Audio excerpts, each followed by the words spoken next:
Hi guys, Mr. Newmobile here. Samsung Galaxy S21 battery capacity awesome. Please subscribe followed by the bell. You can also keep up on Facebook, Twitter by clicking the links in the description.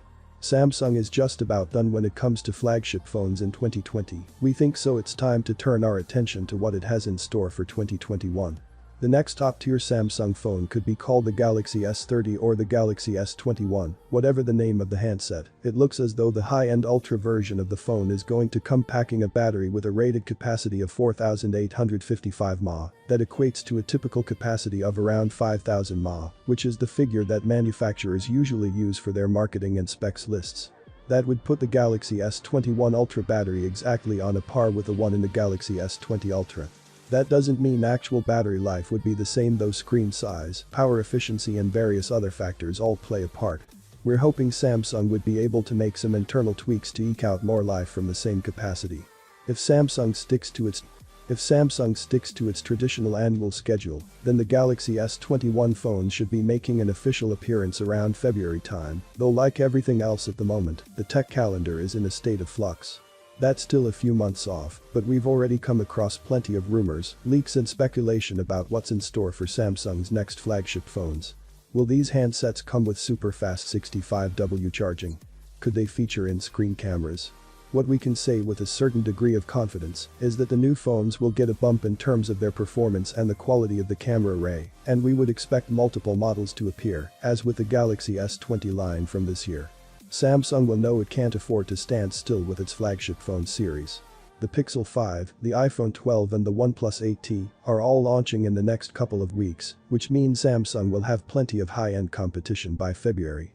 Current Samsung flagships also top out at 15W for wireless charging, which is decent, but not the fastest we've seen.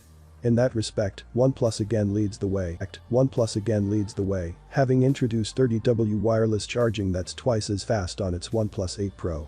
The OnePlus 8T isn't expected to support this feature, as OnePlus typically restricts more premium capabilities like wireless charging to its most premium models. And there will be no OnePlus 8T Pro model, with smartphones taking on more power demands these days. From fast refresh rates to 5G connectivity, battery sizes have ballooned in recent years, and charging speeds have had to increase in kind, so that the latest models don't require forever and a day to charge. Given that Samsung frequently releases new handsets with the latest and greatest tech and features, the Galaxy S21 certainly figures to benefit from an increase in peak charging speed. The Samsung Galaxy S20 series made a few changes on the design front compared to the S10 series, ignoring the S10 Lite, moving the camera housing on the rear from the center to the left corner. The front remained largely unchanged however, with a punch-hole camera in the center of the display at the top. It's not yet clear if Samsung will change the design drastically from the Galaxy S20. We expect to see some changes, but we don't expect to see an entire redesign. A waterproof body with a glass rear and metal frame are likely to remain for the Galaxy S21, with new color options. The biggest change might come if Samsung succeeds in offering an under-display front camera, but there's only one rumor to say this is a possibility so far. If things stay mainly the same, expect the Galaxy S21 Ultra to look like the flagship again, like the S20 Ultra does.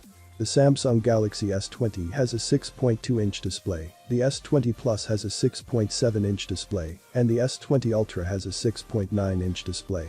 All have curved edges, and all have a Quad HD Plus resolution with a 120Hz refresh rate. We'd expect similar display sizes in the Galaxy S21, S21 Plus and S21 Ultra if there are 3 devices again, and we'd expect to see the 120Hz refresh rate again too. We'd also expect curved displays, at least on the S21 Plus and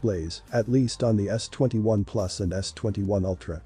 It's been suggested the Samsung Galaxy S21 Ultra will run on the unannounced Exynos 1000, a 5nm chipset set to compete with the unannounced Qualcomm Snapdragon 875, which the US version of the device will likely offer.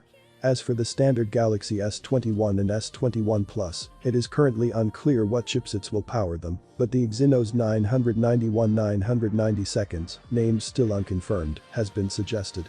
It's also been claimed there will be 5G variants of all 3 devices, and they will be offered in 128GB and 256GB storage options. Samsung will be looking to boost the offering of the cameras for the S20 models. Early reports suggested that the main camera might move to 150 megapixels, but we've seen a reliable source more recently say that it will stick to the 108 megapixels of the S20 Ultra. We're also expecting the depth vision sensor to be removed from the Ultra. What we might see instead is 2 telephoto lenses instead. It's thought that to increase the zoom performance, there will be a mid and long-range telephoto switches to the 5x optical for the longer ranges. That is it for now guys, I will be sharing with you guys right away when there is new update.